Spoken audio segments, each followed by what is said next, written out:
ano, então eu vou falar um pouquinho para vocês da atividade dessa semana. Então a gente vai falar um pouquinho, a gente vai refletir um pouco sobre o nosso idioma, sobre a língua portuguesa.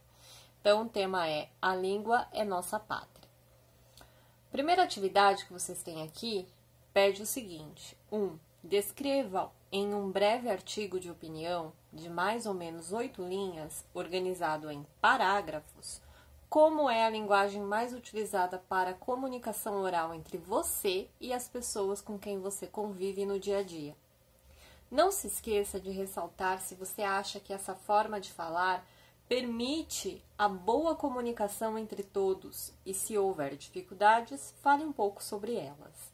Então, o que você vai colocar aqui? Em 8 linhas, pode e deve dividir em parágrafos.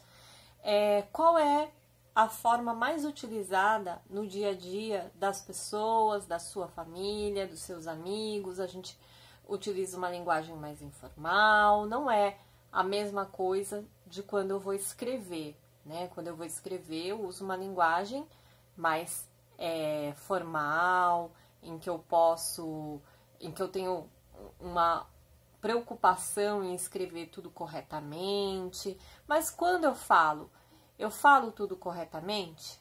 Ou eu como algumas sílabas, né? A gente fala muito você, a gente fala muito você vai, você foi. Então, como que é essa sua comunicação? Escreve resumidamente qual linguagem você utiliza na sua família, na sua casa, com os seus amigos. Na terceira atividade, vocês têm o seguinte texto. Segunda atividade. O homem chamado Namarasota. Havia um homem que se chamava Namarasota. Era pobre e andava sempre vestido com farrapos. Um dia foi à caça.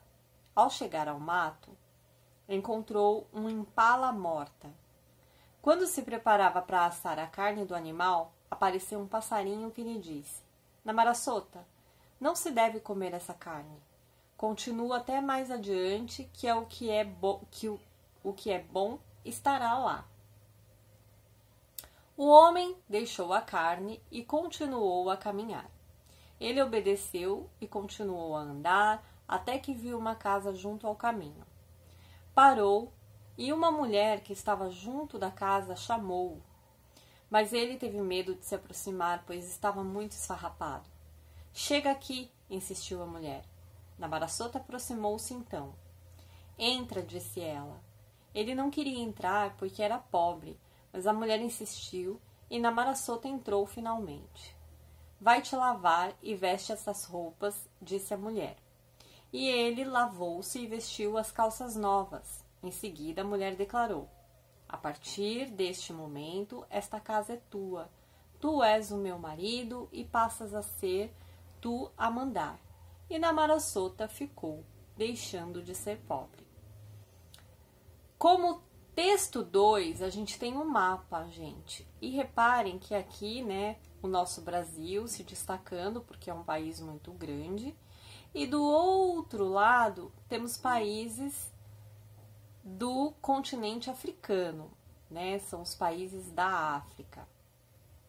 E aí aqui em vermelhinho, reparem que a gente tem Moçambique, que é um país muito pequeno e que também fala português, assim como a gente, né? Assim como nós aqui no Brasil, Moçambique também fala português e outros países também. Então, olha lá, Moçambique é um país localizado no sudeste do continente africano, banhado pelo Oceano Índico a leste e que faz fronteira com a Tanzânia ao norte.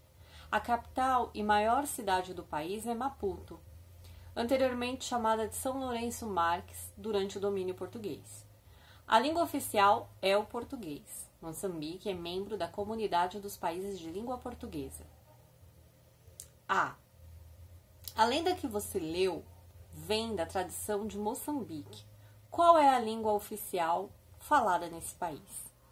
Essa tá fácil. B.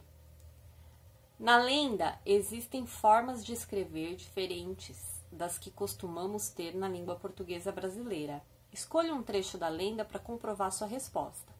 Se a gente voltar lá naquele texto, vai ter alguma coisinha que a gente não entendeu, ou porque não é utilizado aqui no Brasil, ou por uma questão mesmo da forma de falar de Moçambique.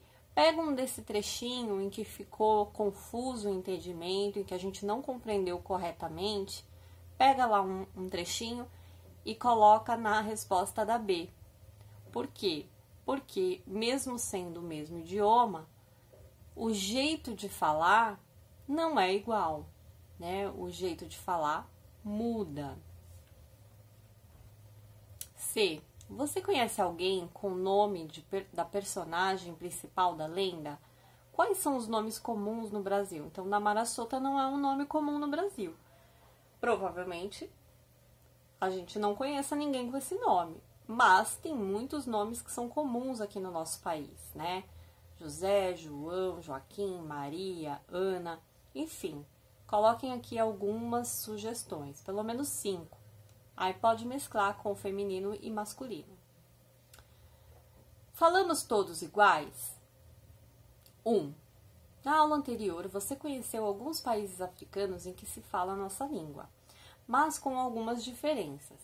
Dentro do nosso país, será que falamos todos iguais? Chamamos de variação linguística as diferenças que uma mesma língua apresenta. Há diversos tipos de variação, como histórica, geográfica e social. Faça uma lista de expressões típicas ou formas de falar as palavras em diferentes regiões do Brasil. Gente, aqui mesmo no Brasil, há regiões que falam de uma forma e regiões que falam de outra. Em São Paulo, a gente costuma falar porta ou porta, mas no Rio de Janeiro ou no Nordeste, as pessoas costumam falar porta. Então, a gente percebe que tem algumas diferenças na forma de falar, de pronunciar o R, de pronunciar o S, de pronunciar o X, né? Tem alguns lugares que vão falar as coisas, outros lugares vão falar as coisas. Enfim, tem diferença sim na forma de falar. E aí, a gente vai prestar um pouco atenção nessa atividade, porque ela é muito direcionada para o nosso idioma, para as formas de falar, que a gente chama de variação linguística. Então, não existe um certo e um errado. Cada lugar fala de uma forma. Tá errado? Não. Não está errado. Principalmente porque a gente entende o que a pessoa do Norte e Nordeste fala, o que a pessoa do Sul fala.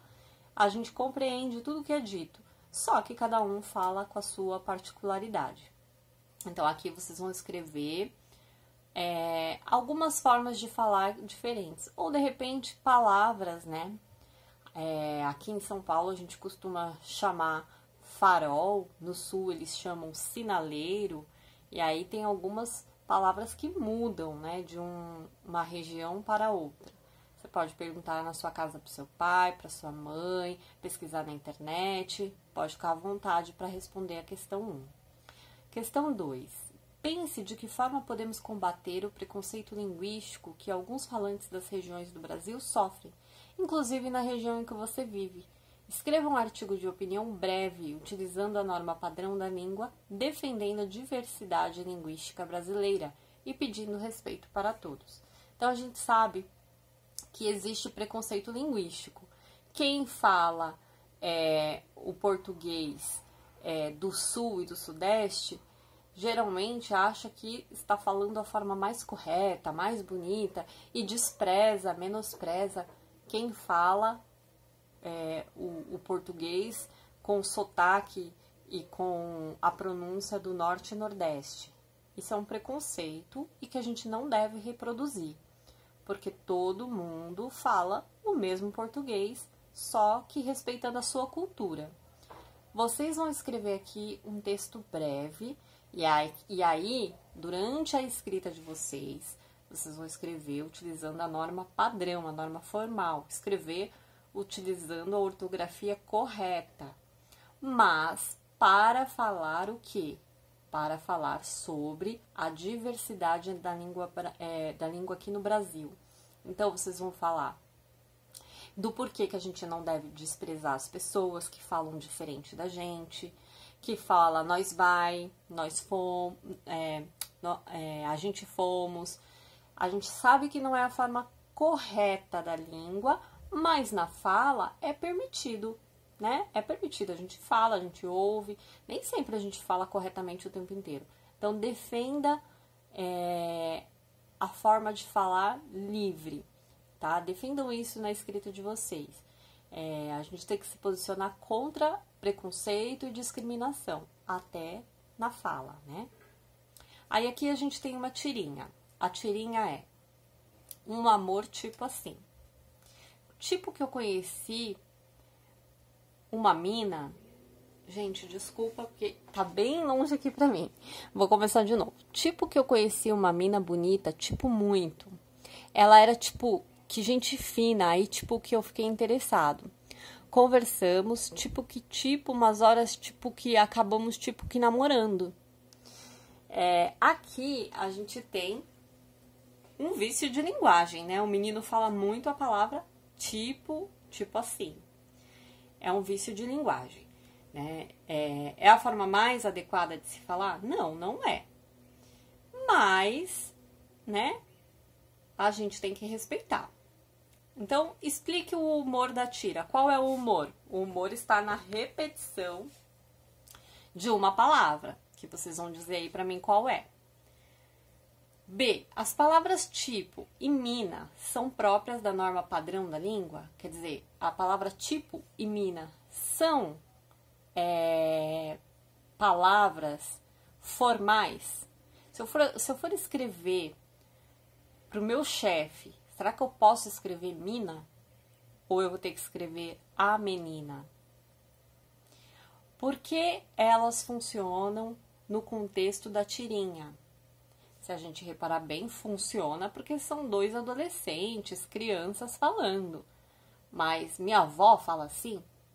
Com certeza minha avó não fala assim, meu avô não fala assim, porque não pertence ao grupo deles, né? Uma fala com gíria ou com muita repetição de palavra. C. Você conhece alguma outra gíria? D. Exemplos.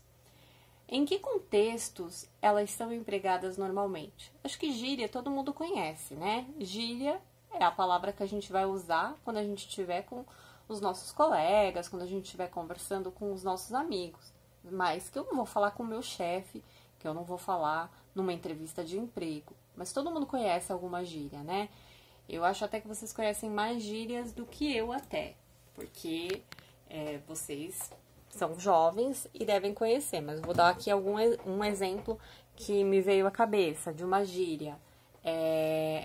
A gente fala muito de falciane, né?